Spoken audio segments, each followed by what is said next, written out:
Бисмиллахир-рахманир-рахим. Урматтуу туугандар, тарыхта адам затынын өзүнүн керемети менен таң калтырган имам Нафи деген улуу кары Куран жаттаган адам өткөн. Бул карынын өзгөчөлүгү качан гана Куран окуса, оозунан, денесинен өзгөчө бир жыпар жыт, миск жыттанып турат эле. Адамдар таң калып, сиз Куран окуган сайын, же болбосо сабак берген сайын ушундай жыпар жыттарды атырларды колдоносузбу дегенде, имам Нафи рахматуллахи алейхи, жок, мен эч кандай атыр дагы, эч кандай миск дагы колдонбойм.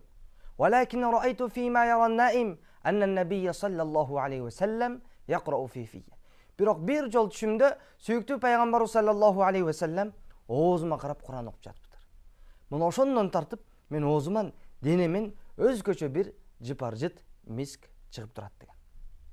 Айтыңыздарчы туугандар. Эми бул керемет, бул өзгөчөлүк бул карыга, имам Нафи карыга не үчүн берилди?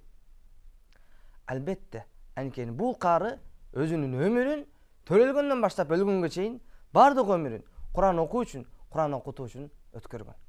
Мына биз дагы өмүрүбүздү Куран окуп, окутуу менен алек болуп, мына ушул улуу амал менен, ушул улуу иш менен өткөрсөк, албетте Аллах Таала бизге мына ушундай же мындан да жакшыраак Аллах Таала көптөгөн өзгөчөлүктөрдү, кереметтерди бул дүйнөдө эле жашообузга тартуулайт.